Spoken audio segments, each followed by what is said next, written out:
I still have a dream. Trabalhadores do campo. Assim sendo, declaro vaga a presidência da República.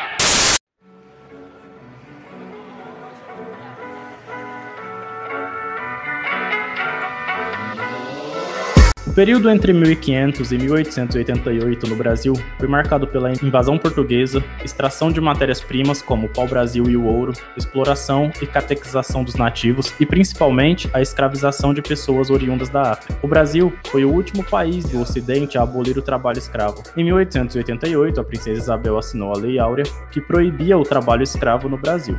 Teoricamente, as populações negras receberam sua liberdade. Mas o que aconteceu após o dia 13 de maio de 1888? Quais espaços os negros ocuparam? Onde eles trabalharam? Quais os salários que recebiam? O tema do Pod História de hoje é sobre as relações de trabalho pós a abolição da escravidão. A doutora Yaci Maia Mata, atualmente professora da Universidade Federal da Bahia, topou conversar conosco sobre esse tema.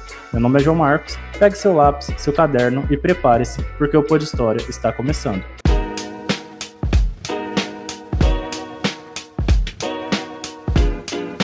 Pessoal, antes de começar o episódio, eu tenho alguns pedidos para fazer.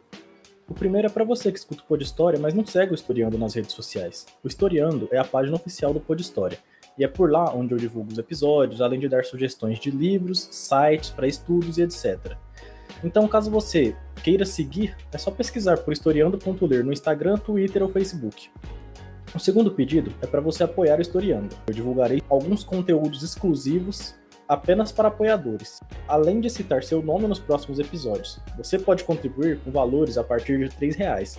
O valor arrecadado será dedicado integralmente para a melhoria do podcast e da página Historiando, pois o trabalho que eu faço aqui é totalmente voltado para a divulgação da história. Para apoiar, basta você pesquisar por apoia.se/historiando ou clicar no link que está disponível na bio do Historiando no Instagram. Professora, primeiramente, muito bem-vinda ao Pod História. É um prazer ter a senhora aqui conosco para debater um tema tão importante. Antes de iniciarmos nossa conversa, se apresente aos nossos ouvintes, por favor. Boa tarde, João Marcos. Muito obrigada pelo convite para participar do Pod História. É um prazer enorme. Falando sobre um tema que me interessa muito, que é o pós-abolição. Eu, na graduação, comecei a fazer pesquisa, Pesquisa Histórica 1 e Pesquisa Histórica 2, que são disciplinas introdutórias ao trabalho científico, a pesquisa nos arquivos, e já naquele momento, na graduação, eu escolhi, graças a uma disciplina que eu cursei com o professor João José Reis, eu descobri que eu queria estudar escravidão. E, na ida aos arquivos, eu descobri que havia uma documentação farta, no imediato pós-abolição, logo depois da aprovação do 13 de maio, uma documentação farta produzida pela polícia, pelo chefe da província, pelo presidente da província e pelo chefe de polícia da Bahia, da província da Bahia, sobre os chamados 13 de maio, ou naquele momento também chamado de recém-libertos, recém-libertados, ou, como aparece na documentação, 88. Esse acabou sendo o meu tema de dissertação. Eu fiz mestrado também na UFBA, logo depois da graduação, e o título da minha dissertação é Os 13 de Maio, Ex-senhores, polícia e libertos na Bahia pós-abolição. Eu trato especificamente dos anos de 1888 e do ano de 1889. Depois do mestrado, eu continuei trabalhando com o tema abolição, pós-abolição e relações raciais, só que dessa vez eu mudei a região. Eu fiz a pesquisa sobre o processo de emancipação escrava em Cuba, focando, sobretudo, a construção de uma identidade racial que unia pardos e pretos num grande guarda-chuva identitário que se chamava raça de cor. O meu objeto de pesquisa no doutorado foi o estudo de duas conspirações envolvendo escravizados e negros livres que se reivindicavam da raça de cor, e eu argumento nesse trabalho que a luta contra a escravidão passava por essa construção de uma solidariedade racial. Então, o argumento do livro, da tese, que hoje já é um livro publicado pela editora da Unicamp, se intitula Conspirações da Raça de Cor, Escravidão, Liberdade e Tensões Raciais em Santiago de Cuba, foi publicado pela editora da Unicamp em 2015, e foi publicado agora também em Cuba em 2019, com o mesmo título. Professora, A princesa Isabel foi apresentada no meu ensino fundamental como a salvadora dos escravos, né? Entretanto, durante minha trajetória na academia, eu vi que não foi bem assim. Explica aos nossos ouvintes quais os motivos que o Brasil teve para abolir a escravidão lá em 1888. Como você bem lembrou, o Brasil foi o último país das Américas a abolir a escravidão. A escravidão só foi extinta no país no final do século XIX, no apagar das luzes do século. Só para a gente ter uma ideia, os Estados Unidos já tinha abolido a escravidão desde 1863, em meio à Guerra Civil. Em 1865, com o fim da Guerra Civil, estava extinta a escravidão nos Estados Unidos. A Espanha, que na época era metrópole de Cuba e Porto Rico, prolongou também a escravidão ao máximo que pôde, mas em 1873 aprovou a abolição da escravidão em Porto Rico e em 1880 adotou o patronato em Cuba. Patronato que foi uma forma de transição, como eles chamavam, do trabalho escravo para o trabalho livre, e exigia que os libertos continuassem trabalhando nas fazendas, só que agora não mais com o nome de escravizados, não mais sendo nomeados por escravizados, e sim como patrocinados. E os ex-senhores passaram a se chamar patronos. Mas mesmo nesse sistema de patronato, houve uma iniciativa, a partir da agência escrava, a partir das ações contra o patronato, e uma liberação gradual da mão de obra escrava, que culminou em 1886 na abolição do próprio patronato. O Brasil realmente foi o último bastião da escravidão nas Américas, estava totalmente isolado no continente na defesa da escravidão, e essa construção da imagem e representação da princesa Isabel como redentora era muito útil. Por quê? Porque permitia às elites brasileiras o controle sobre a narrativa da abolição. Neste discurso, a abolição foi imaginada como dádiva, como redenção. Esta imagem coadunava de alguma forma com a imagem que os proprietários de escravizados quiseram atribuir a si mesmos. Muitos deles, às vésperas da abolição, quando sabiam que já se discutia no parlamento um projeto de extinção total da escravidão, muitos organizavam festas e jantares para conceder alforria aos escravizados. Então, essa imagem de benignidade da escravidão, de bondade e benevolência senhorial, que serve a essa imagem da princesa Isabel como redentora. Nesta representação, como bem analisa Josali Nunes de Mendonça no livro Cenas da Abolição, Escravos e Senhores no Parlamento e na Justiça, há o reforço da imagem de benevolência das elites brasileiras que defendiam a ideia de que a escravidão no Brasil era benigna. Ao mesmo tempo, essa imagem é muito eficaz para ocultar uma das faces mais importantes da abolição, que foi a resistência dos escravizados e dos libertos à escravidão. A ênfase no papel da princesa na extinção da escravidão é muito útil por isso, porque invisibiliza outros protagonismos e silencia sobre o ambiente de crise e instabilidade que a luta pela abolição produziu. A década de 1880 foi uma década muito agitada, de convulsão social, e muito marcada pela politização, pela partidarização e pela extrema polarização, cujo centro da luta era justamente a escravidão. Então, de um lado, posicionavam-se parlamentares, políticos e proprietários escravocratas, que defenderam a escravidão até o último minuto, e do outro, uma gama de sujeitos, tanto individuais quanto coletivos, que incluíam escravizados, libertos, abolicionistas, tanto negros quanto brancos, políticos e intelectuais progressistas, clubes abolicionistas, clubes carnavalescos, jornais, irmandades, um movimento, como nos informa a socióloga Angela Alonso, um movimento social que se tornou o abolicionismo. Neste ano agora, de 2021, foi lançado o livro O 13 de Maio e Outras Histórias do Pós-Abolição, organizado por Mateus Gatos de Jesus, que reuniu contos e crônicas de Astolfo Marx, autor negro maranhense que viveu na virada do século XIX e tematizou em sua obra a abolição. E é muito interessante perceber como, nas narrativas de Marx, que é um contemporâneo que vivenciou o processo de abolição da escravidão, ele na época acho que tinha 13 anos, ele assistiu aos festejos em comemoração à Lei Áurea. É muito interessante perceber como nas narrativas de Marx emerge um grupo múltiplo e diverso de sujeitos que participaram da luta abolicionista. Nessas narrativas você vai encontrar outros protagonistas, como mulheres negras, operários, pescadores, jornalistas, literatos negros, sujeitos que as interpretações focadas, né, que colocam como central a assinatura da lei pela princesa Isabel, tentavam apagar.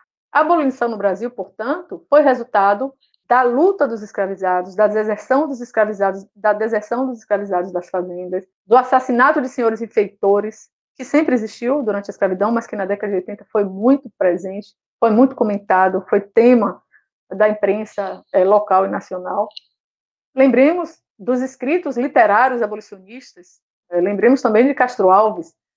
Foi, então, obra desses sujeitos que produziram passeatas, manifestações, que escreveram panfletos, que fizeram prédicas contra a escravidão. A abolição é também resultado desses grandes atos políticos que marcaram a década de 80, né, de 1880. Esses atos que reuniam multidões. É também resultado da luta abolicionista na arena judicial, no campo da justiça. É muito interessante o livro de Elcine Azevedo, Orfeu de Carapinha, que fala dessa luta de Luiz Gama em defesa da liberdade dos escravizados. Saiu há pouco tempo também um outro livro falando sobre esse protagonismo de Luiz Gama e a sua literatura, sua narrativa, seus escritos para os jornais, que se chama Lições de Resistência, artigos de Luiz Gama na imprensa de São Paulo e do Rio de Janeiro, que foi organizado por Lígia Fonseca Ferreira. Então, a gente tem, nessa década de 80, um momento, uma conjuntura de efervescência social, política, de lutas sociais, que foram o mote, né, que tiveram como resultado a abolição da escravidão. É esta imensa mobilização política que provoca uma ruptura na estratégia de emancipação gradual que o Brasil adotou. Que estratégia de emancipação gradual é essa? O Brasil, assim como Cuba, adotou as medidas emancipacionistas, a ideia de que a abolição, que a escravidão deveria ser extinta pouco a pouco, gradualmente. Então, assim como Cuba aprovou em 1870, a Espanha aprovou para Cuba em 1870 a Lei Moré, que libertava o ventre escravo e os sexagenários. No Brasil, nós temos a Lei do Ventre Livre, de 1871, temos também a Lei dos Sexagenários, em 1885. Essas leis previam, de alguma maneira, uma sujeição desses recém-libertados aos senhores ainda. Porque a Lei do Ventre Livre, por exemplo, permitia que os ingênuos, os chamados ingênuos, que são esses nascidos de ventre livre, permanecessem sob a tutela dos senhores até que completassem 21 anos. A Lei dos Sexagenários também previa que os libertandos permanecessem 3 anos sob o domínio senhorial, como uma forma de indenização. Portanto, a aprovação da Lei de 13 de maio se fez à revelia das elites senhoriais, à revelia da vontade do desejo senhorial. Nos jornais e nos discursos parlamentares, muitos acusaram a lei de ser precipitada e antissocial. Por quê? Porque a lei não veio acompanhada de uma grande aspiração, um grande desejo, uma grande reivindicação dos senhores, que era a indenização. Essa foi uma luta que os senhores travaram durante o processo de gestação da lei, mas também no pós-abolição. Eles achavam que eles deviam ser indenizados por terem perdido a sua, aspas, propriedade. Mas também a lei não trazia outra exigência dos senhores, que era a obrigação do liberto a continuar a trabalhar. Então, uma lei que não trazia consigo dispositivos que obrigassem os libertos ao trabalho. A lei de 13 de maio é uma lei curta, é uma lei com 2 parágrafos, fica abolida a escravidão no Brasil e revogam-se as disposições em contrário, que garantiu a liberdade imediata e incondicional. Por isso, a lei de 13 de maio destoa tanto da lei de 1871 quanto da lei de 1885, que são leis que têm vários parágrafos esmiuçando a liberdade gradual, né? Quais são os caminhos dessa liberdade gradual, definindo o que é essa liberdade gradual, essa liberdade legal. A lei de 13 de maio não, foi uma lei imediata e incondicional, que por isso contrariou os escravocratas que desejavam a todo custo manter o controle sobre a mão de obra egressa da escravidão. Um dos principais conflitos no pós-abolição, aliás, o cerne, como diz Eric Foner, o cerne, o centro do conflito no pós-abolição é a luta pelo controle sobre o trabalho dos egressos da escravidão.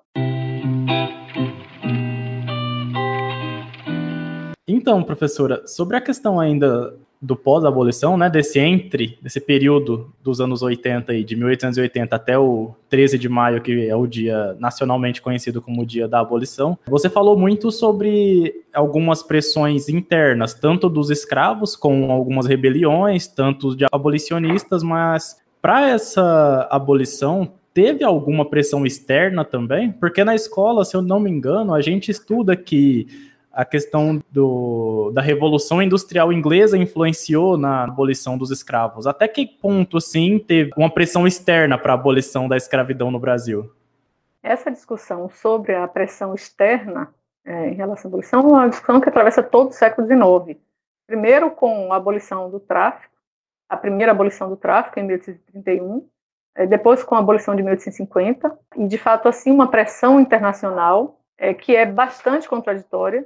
Há uma pressão internacional contra o comércio transatlântico de africanos, mas também há, coincidentemente, né, ou paralelamente, melhor dizendo, um crescimento da própria dependência do capitalismo industrial em relação à escravidão.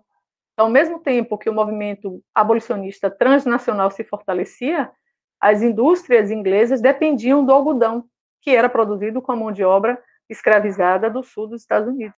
Então, há todo um debate, por exemplo, sobre como a primeira metade do século XIX assistiu ao que Dale Thomas chama de segunda escravidão, que é justamente essa intensificação da exploração da mão de obra escravizada, uma intensificação do comércio de braços escravizados de africanos, não só entre continentes, mas também o tráfico interprovincial, como tanto nos Estados Unidos, quanto em Cuba, quanto no Brasil, houve uma drenagem de escravizados, um envio de escravizados das regiões mais periféricas para as regiões mais ricas e que produziam para esse mercado internacional.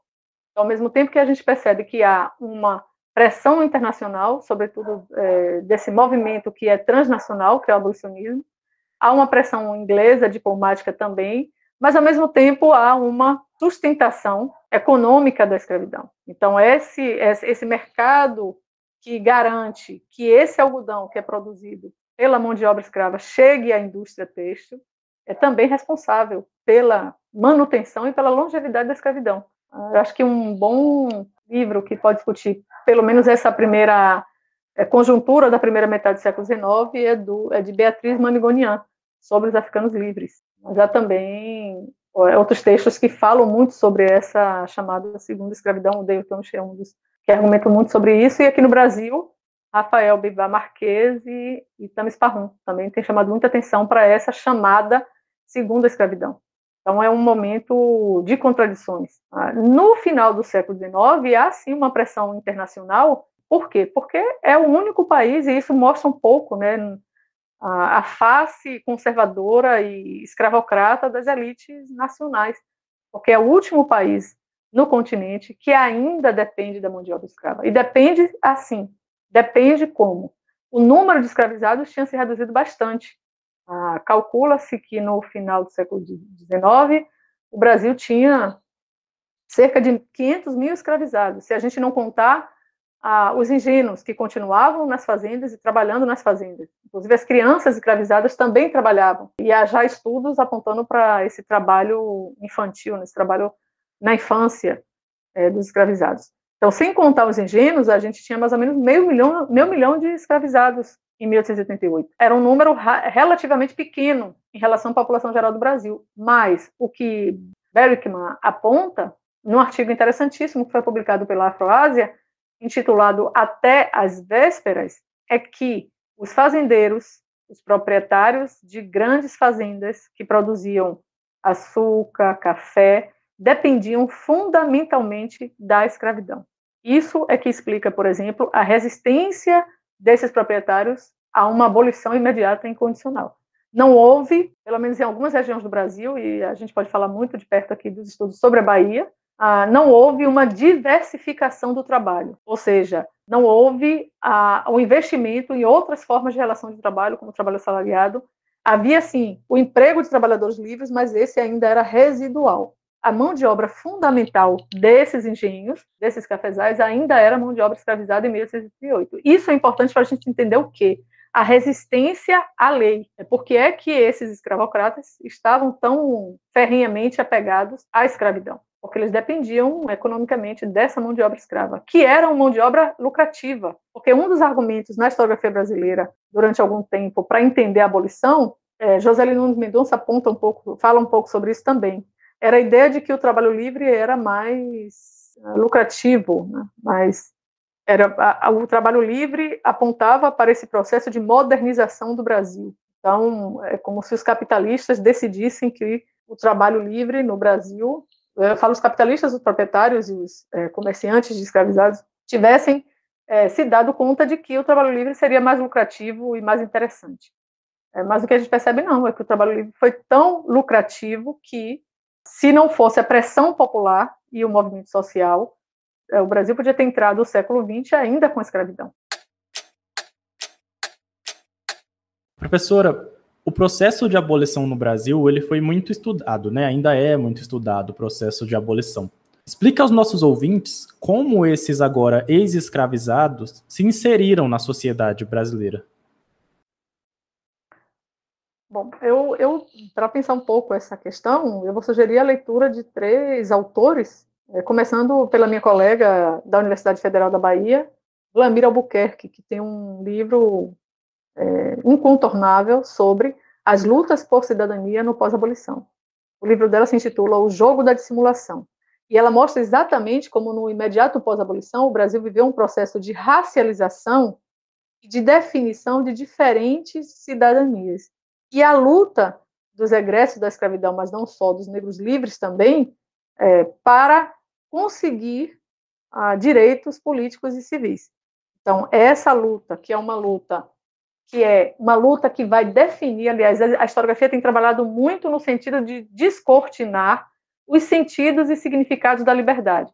E um desses sentidos é exatamente essa ideia de se tornar cidadão. Tem também o texto de Flávio Gomes, vários textos de Flávio Gomes sobre isso. Tem um que fala sobre a Guarda Negra, são os negros monarquistas, né, que defendem a monarquia no pós-abolição e como eles entram em conflito com os republicanos. Havia toda uma ideia de que talvez uma mudança de regime trouxesse de volta a escravidão, e há uma participação política intensa dos negros. Como eu falei antes, um processo de partidarização e de polarização, e muitos negros se enfileiram ou nas hostes liberais ou nas conservadoras. E esse é um processo também de luta por definir o significado da abolição, pensando em termos de cidadania. O que é ser cidadão? Quem é cidadão?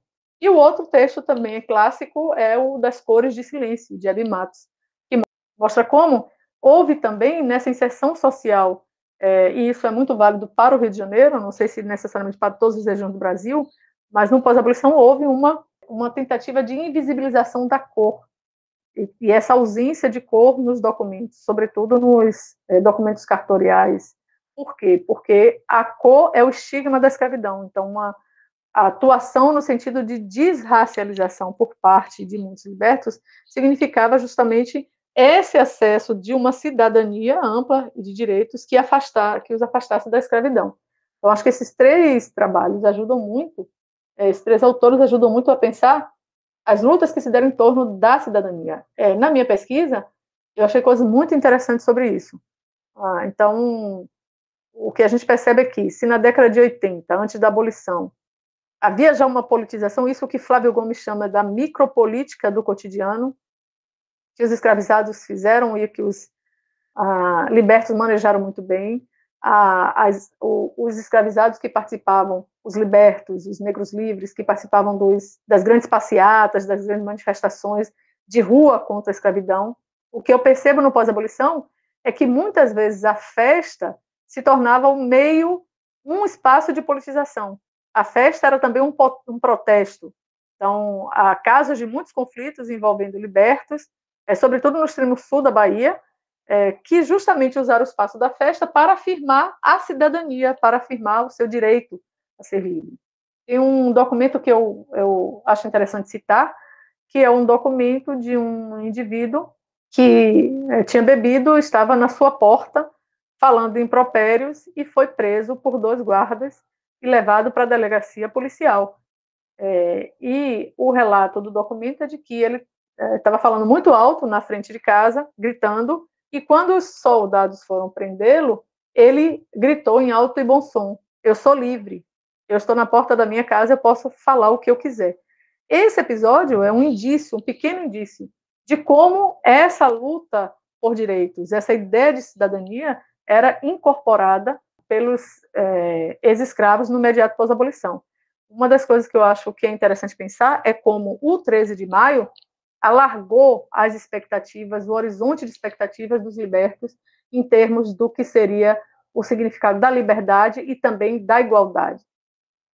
Como o Matheus Gatto aponta, nas narrativas de Astolfo Marx, que eu citei antes, em vários contos, personagens negros, homens e mulheres, fazem questão de afirmar: agora somos todos iguais. Isso é muito discutido no pós-abolição, essa ideia de que a igualdade e a liberdade, elas devem ser experienciadas de fato, e não só na letra da lei. Então, os libertos se tornaram cidadãos no imediato pós-abolição? Não, eles tiveram que lutar. Nós temos que lutar até hoje, em termos para pensar uma cidadania inclusiva, uma cidadania em que o racismo não defina uma hierarquia em termos de direito político e direito civil.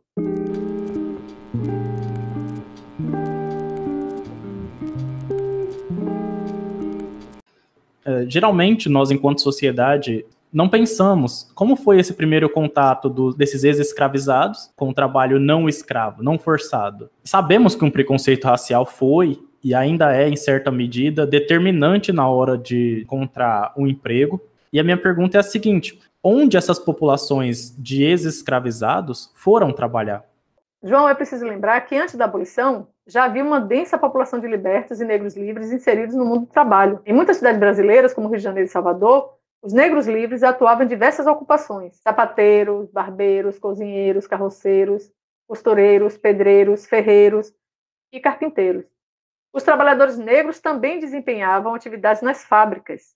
Só para dar um exemplo, a dissertação de Carlos Augusto Santos Nery Braga, intitulada Operárias Negras, que foi defendida aqui na UFBA esse ano, trata exatamente de 2 fábricas de charuto no Recôncavo Baiano e demonstra a utilização da mão de obra negra na indústria fumegeira. Inclusive, em sua maioria, as operárias eram mulheres negras, algumas egressas da escravidão, mas não todas. Havia uma boa parte de trabalhadoras já livres no final do século XIX, antes da abolição.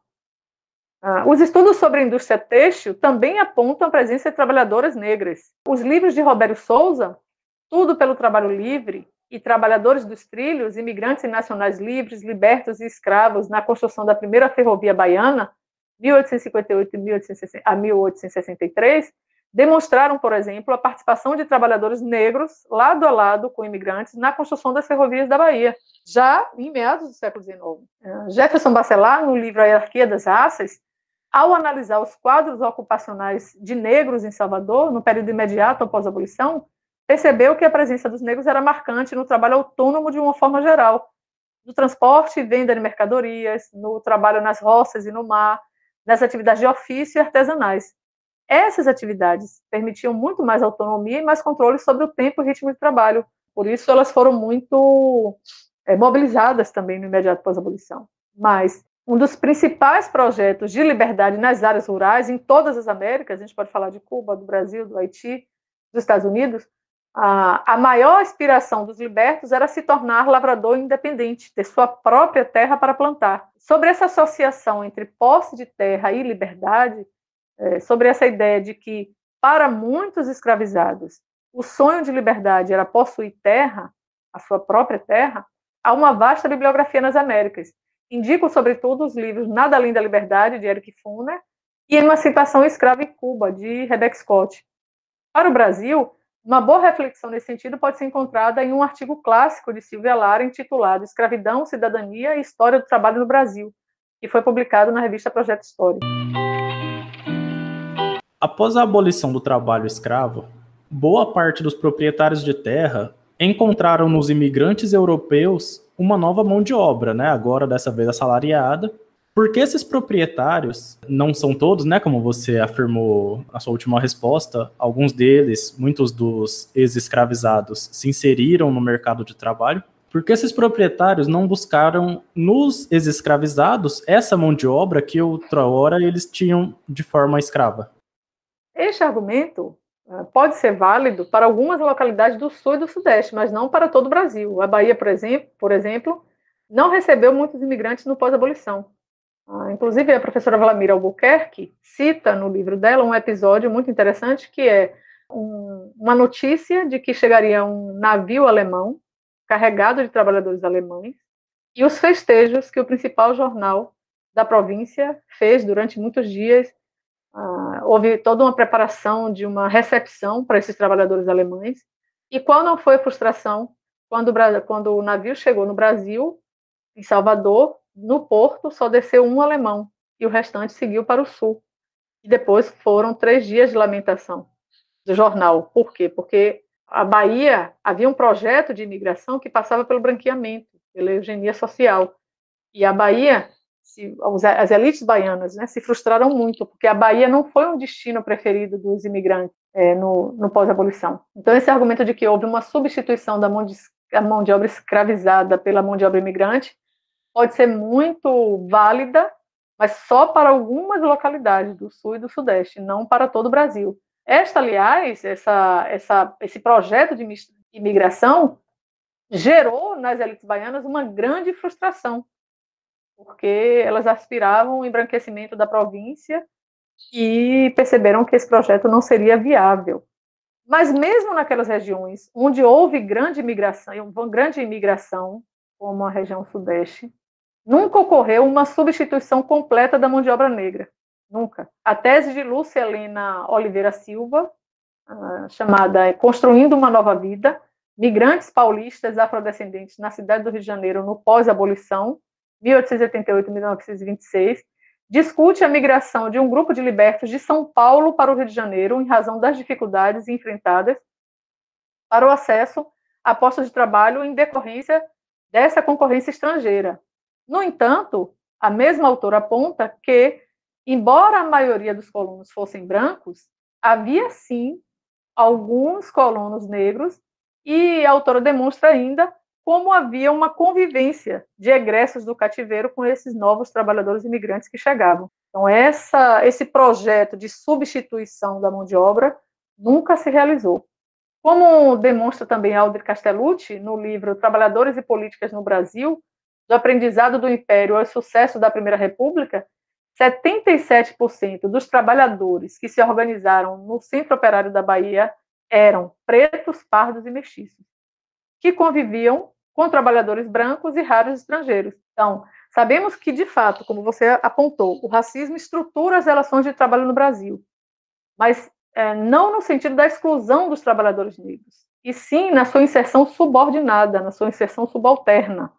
Atua para que sejam relegados aos negros os postos e cargos com menor remuneração, mas não com a sua total e absoluta marginalização. Professora, após o 13 de maio de 88, ainda ficaram negros em seus antigos locais de trabalho, onde eles eram escravizados, mas não como escravos? Acho que o melhor argumento, né, o melhor texto para pensar a permanência de muitos libertos nas fazendas em que trabalharam como escravizados é o livro de Walter Fraga, meu colega aqui da Bahia também, que ensina no UFRB, e que escreveu um livro que já é um clássico, a referência obrigatória para todos os estudos sobre pós-abolição, que se chama Encruzilhadas da Liberdade, Histórias de Escravos e Libertos na Bahia, de 1870 a 1910. Walter descobriu fontes do início do século XX que mostram que muitos libertos ainda residiam nas propriedades em que haviam sido escravos. Por exemplo, ele trabalha com fontes de um hospital e ele percebeu que centenas de enfermos registraram que continuavam vivendo na mesma propriedade em que haviam sido trabalhadores escravizados. E, para isso, o próprio Walter elenca várias razões. A primeira delas, que a gente deve considerar, é que migrar não era uma escolha fácil. Migrar era uma escolha muito difícil. Em 1889, por exemplo, uma grande seca assolou a Bahia, e isso estreitou as alternativas econômicas dos libertos. Aquele plano, aquele projeto, aquele desejo de ter um sítio ou uma roça para plantar se tornou mais difícil em razão da seca. Esse é um argumento também utilizado por Herbert Klein. Mas migrar também significava pôr em risco uma vida construída em comunidade durante décadas, tecida em torno dos familiares, dos vizinhos. Então, migrar significava uma ruptura drástica numa vida em comunidade. Por isso que alguns escravizados permaneceram, por isso que eles escolheram ficar. Alguns escravizados já possuíam, por exemplo, antes da lei de 13 de maio, o que Ciro Flammarion Cardoso chamou de brecha camponesa, que é aquele pequeno lote de terra para plantar, sob o consentimento senhorial, e nesse pedaço de terra ele podia plantar, ele podia criar algum animal, ele podia vender, inclusive, o produto dessa terra nas feiras locais. Migrar significava deixar para trás esse pedaço de terra, que era percebido pelos escravizados como direito e pelos libertos como um direito também. Então, abandonar as fazendas significava também deixar para trás um direito conquistado, como esse acesso à terra. Deixar isso para trás não era fácil.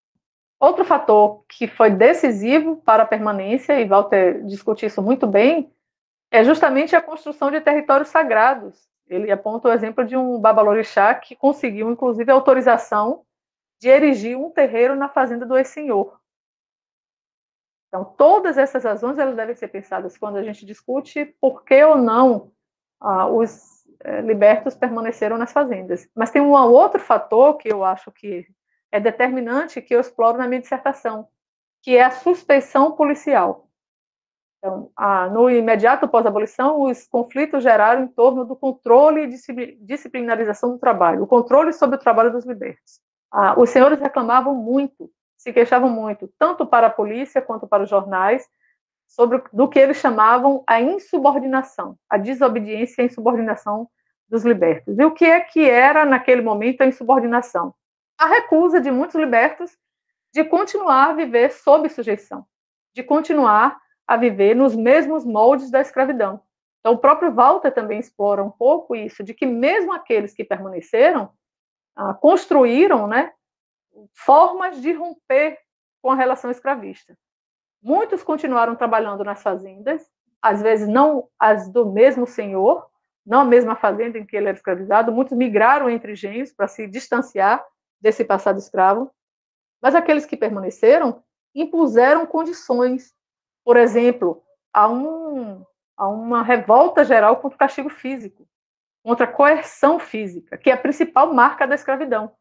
Walter trabalha com processos crimes que apontam isso, libertos que foram à delegacia policial, foram à justiça, porque sofreram coação física, e eu percebi também, no imediato pós-abolição, essa tentativa de muitos senhores de manter os mesmos moldes de sujeição e a recusa dos libertos. Então, aqui na Bahia, há vários casos de senhores que foram denunciados nos jornais porque mantinham em cativeiro libertos de 13 de maio, ou porque colocava em tronco libertos de 13 de maio. Então, esses libertos conseguiram que essas histórias chegassem até os jornais, contaram, inclusive, com redes de apoio daqueles abolicionistas do passado, que ecoaram nos jornais essa crítica ao trabalho sob coerção. Então, a primeira limitação nessa nova forma de trabalho livre é justamente ao castigo físico. Uma outra questão que pesa muito para a migração, né, ou não migração, pesa muito para a permanência ou não nas fazendas, é a enorme suspeição que paira sobre os libertos no pós-abolição. É um momento em que há uma introdução no Brasil das teorias raciais, uma introdução e circulação das teorias raciais e de produção de teses nas faculdades de medicina, nas faculdades de direito, há uma criminalização do negro no pós-abolição, das práticas culturais negras. A República vai ser muito importante para isso, né, porque vai criar um código penal que penaliza, né, que criminaliza, por exemplo, a capoeira. Então, há todo um esforço de controle sobre o liberto que agora não é mais responsabilidade senhorial, e sim do Estado. E qual é, do Estado, qual é o aparato, qual é a instituição que mais vai se projetar no pós-abolição? É justamente a polícia. É o corpo policial que vai ganhar muita atenção. Então, há várias discussões, tanto no Parlamento Nacional quanto nas assembleias provinciais locais, sobre como a polícia deve se comportar, deve atuar para controlar os libertos. No caso da Bahia, houve um desespero geral com o 13 de maio, e muitos subdelegados e delegados escreviam para o chefe de polícia perguntando como fazer para obrigar os libertos a permanecer nas fazendas em que eles eram escravizados. Então, a polícia baiana usou pelo menos, mas não só a baiana, a polícia do Rio de Janeiro, a polícia da Costa, a polícia de São Paulo, usaram vários recursos para controlar essa mão de obra. Um dos recursos mais utilizados, que já foi bastante estudado também, tem os livros que falam sobre os marinheiros, né, tanto de Silvana Geá quanto de Álvaro Nascimento, tratam essa ideia do recrutamento, de como funcionava o recrutamento, e muitos desses libertos eram alvos desses recrutamentos forçados, desses recrutamentos involuntários para trabalhar na Marinha, no Exército. Aqui na Bahia, muitos também tiveram que assinar o que a polícia chamava de termo de bem-viver, que era um termo em que o indivíduo que fosse encontrado na rua em horário de trabalho e não indicasse onde ele trabalhava, seria obrigado a assinar na delegacia um termo em que ele se comprometia a conseguir um posto de trabalho.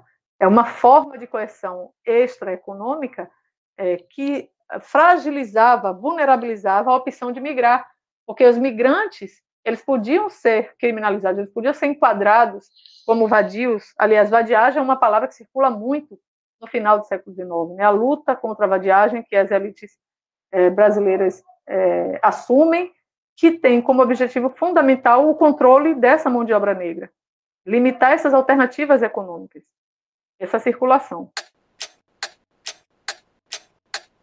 Bom, você falou sobre essa coerção, né, essa limitação, a questão da migração e também do trabalho. Então, explica um pouco para a gente onde esses ex-escravos, onde essas pessoas trabalhavam, para além das fábricas, desses chamados subempregos. Eles conseguiram trabalhos em locais, vamos dizer assim, empregos mais bem conceituados, né, que geralmente é ocupado pelas populações brancas. Ainda no século XIX, e a gente percebe que até muito adiantado no século XX, os espaços da universidade erigiam barreiras raciais muito fortes, né, muros raciais. Tem uma doutoranda agora da Unicamp que fez uma dissertação aqui na UFBA sobre Maria Odília Teixeira, que é a primeira estudante negra da Faculdade de Medicina. Ela ingressou na Faculdade de Medicina em 1906.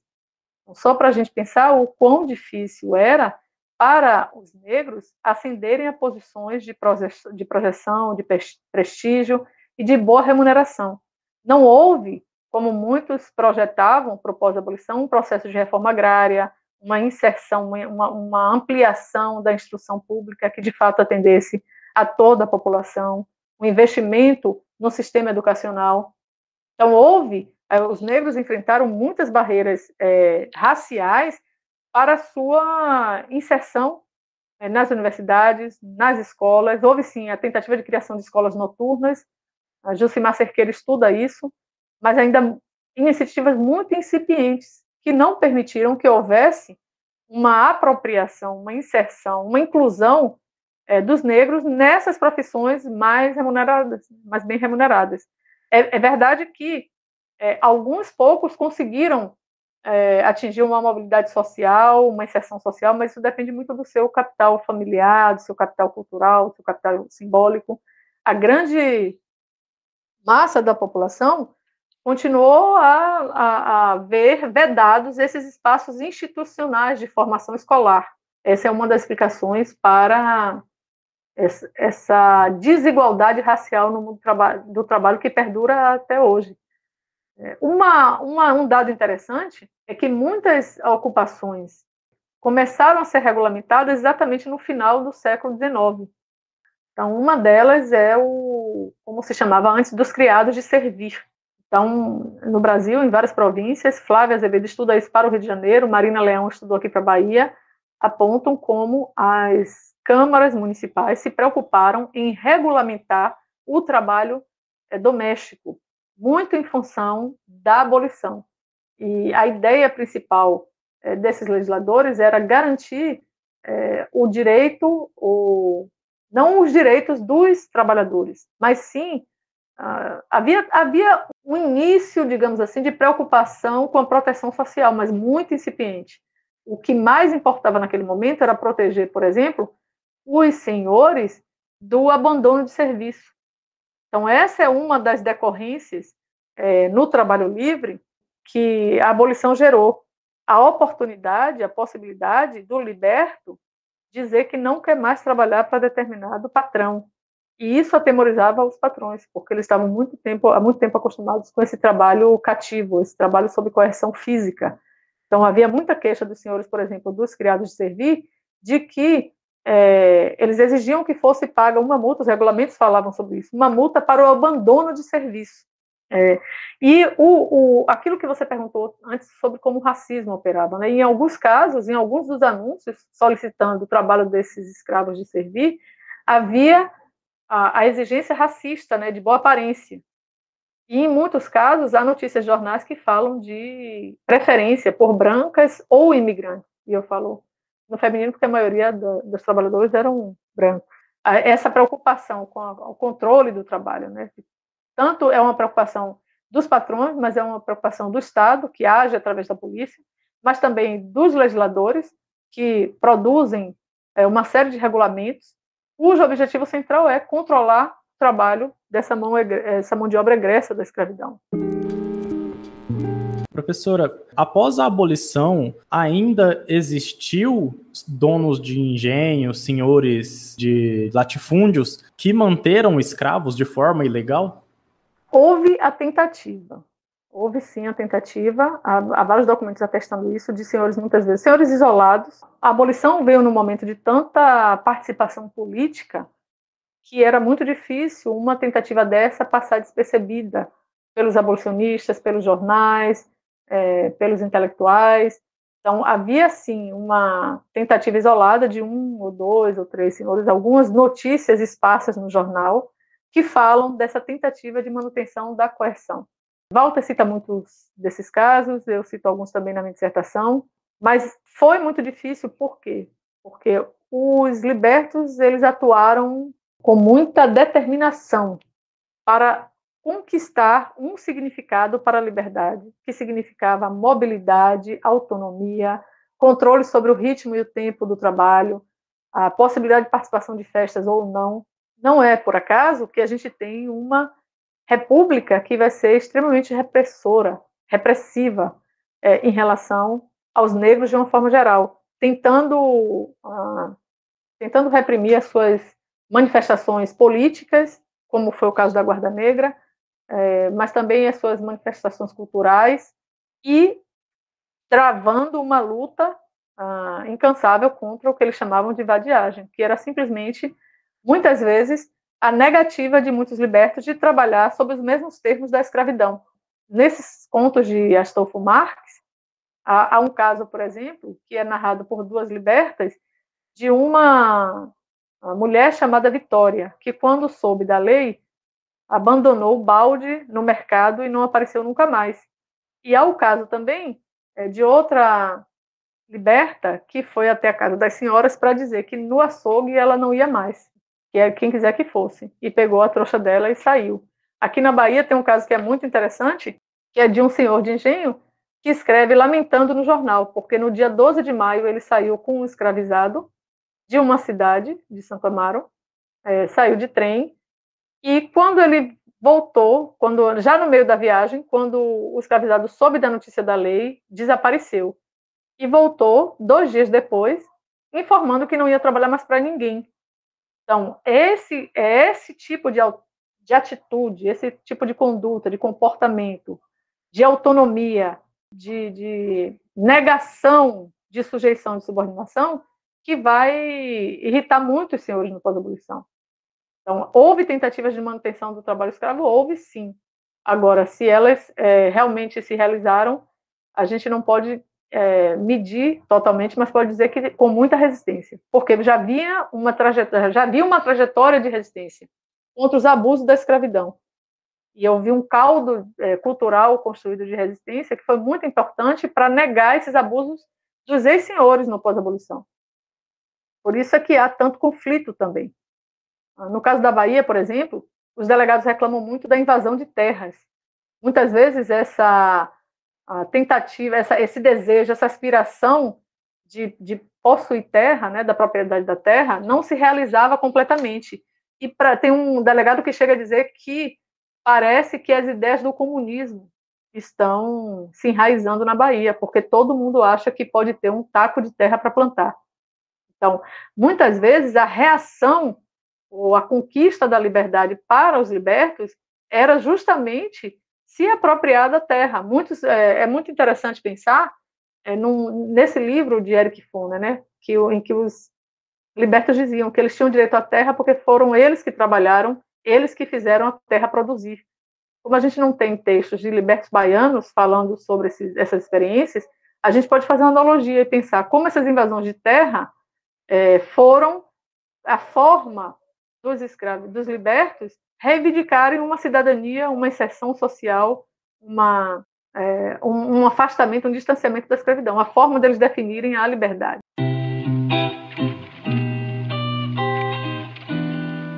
Os negros, após serem libertos, eles possuíram algum direito público? Eram os mesmos direitos que os das populações brancas ou tinham algumas exclusões aqui e ali?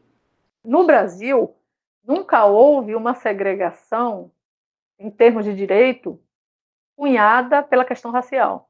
Nunca houve uma segregação racial na lei. Em tese, a cidadania não dependia da raça. Então, o voto censitário, por exemplo, ignorava a condição racial do eleitor. Mas, ao determinar a exigência de um determinado patrimônio, já se sabia exatamente quem a legislação excluía do direito político de votar. Tá? Então, essa legislação, por exemplo, para pensar a legislação eleitoral, Aldrin Castellucci discute muito isso no texto dele. A legislação eleitoral, ela não excluía totalmente os negros. Por quê? Porque ela não tinha nenhum critério racial. Mas as exigências, por exemplo, quando foi exigida a instrução, o saber ler e escrever, como isso afetava a população negra? Porque essa é a forma como o racismo se estrutura no Brasil, negando, omitindo, silenciando, não falando sobre raça e usando expedientes que resultam na exclusão racial. Então, a exigência do voto censitário, a exigência de instrução, eram políticas que não eram racializadas, mas que tinham um resultado que era desigualdade racial no acesso aos direitos. Passa um pouco por aí. O direito, em tese, todos os direitos, todos podiam ser cidadão.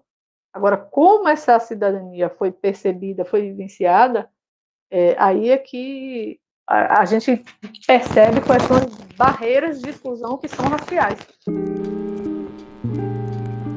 Para finalizar, você indica alguma obra para quem deseja se aprofundar nos estudos sobre as relações de trabalho pós-abolição no Brasil? Eu percebi que você, durante as suas falas, sempre dava uma indicação aqui e ali, né, sobre referência, sobre determinada pergunta. Você tem alguma dica, para além das que você já sugeriu durante todo o episódio?